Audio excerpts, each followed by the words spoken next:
Welcome to vlogs of Loki. Restaurant style red sauce pasta எப்படி செய்யறதுன்னு பார்க்கலாமா?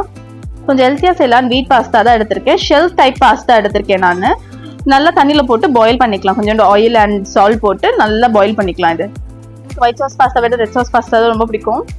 So நான் 2 தக்காளியை தண்ணியில போட்டு கொதிக்க வச்சுட்டு தோல் நீக்கிட்டு அதை அரைச்சி பேஸ்டா எடுத்து வச்சுக்க போறேன். யூஸ்வலா ஷெல் டைப் பாஸ்தால தான் மசாலா நல்லா ஒட்டும். குவிக் டிப், பாஸ்தாவில் தண்ணியை கொஞ்சம் அப்படியே வச்சிருங்க, அப்போ தான் அது ஒட்டாமல் இருக்கும்.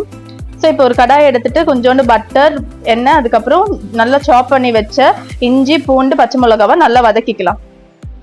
இந்த மாதிரி செம்ம ஸ்மெல் வரும் பட்டரோட பூண்டு சேரும் போது.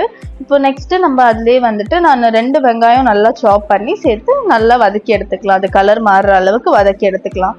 இப்போ அரைச்சி வச்ச தக்காளியும் சேர்த்துட்டு நல்லா வதக்கிட்டு அந்த கலர் போயிட்டு கொஞ்சம் தக்காளி திக்காகும். அந்த ஸ்டேஜ் வரைக்கும் நம்ம நல்லா வதக்கி எடுத்துக்கலாம்.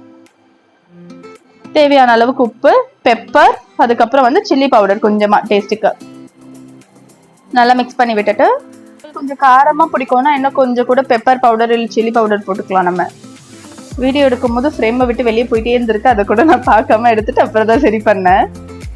எனக்கு யூஸ்வலாக பாஸ்தா சாப்பிடணும் போல இருந்துச்சுன்னா இந்த ஸ்டைல் ஆஃப் பாஸ்தா தான் செஞ்சு சாப்பிடுவேன். கொஞ்சம் ஈஸியாகவும் இருக்கும், ரெஸ்டாரண்ட்டில் போய் சாப்பிட்ற மாதிரியும் இருக்கும். அடுத்து பாஸ்தாக்கே ரொம்ப இம்பார்ட்டண்ட்டான ஒரு இன்க்ரீடியன்ட் தான் ஃப்ரெஷ் க்ரீம். இதனால தான் ரெஸ்டாரண்ட் ஸ்டைல் டேஸ்ட்டே வரப்போகுது. நான் ஃப்ரிட்ஜில் வச்சனால வரவே மாட்டேன் அப்படின்னு ரொம்ப அடம் பிடிச்சிட்டு இருந்துச்சு. அப்படியே குலுக்கி வர வச்சுட்டேன். க்ரீம் போட்டு நல்லா மிக்ஸ் பண்ணிக்கோங்க. இப்போவே அந்த கலர் சேஞ்ச் ஆகுறது தெரியும். ஸோ உங்களுக்கு இன்னும் கொஞ்சம் க்ரீமியாக வேணும் அப்படின்னா சீஸ் ஆட் பண்ணிக்கலாம். அதே மாதிரி இன்னும் கொஞ்சம் க்ரீம் கூட ஆட் பண்ணிக்கலாம்.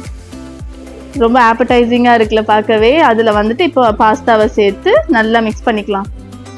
பாஸ்தா நல்லா அந்த சாஸோடு ஒட்டுற மாதிரி நல்லா மிக்ஸ் பண்ணிக்கலாம். எப்போவுமே பாஸ்தா விட சாஸ் அதிகமாக இருக்க மாதிரி பார்த்துக்கோங்க. அப்போ தான் டேஸ்ட் நல்லாயிருக்கும். கடைசியாக ஒரு சவுத் இண்டியன் டச்சுக்கு கொஞ்சோண்டு சேர்த்து இறக்கிக்கலாம்.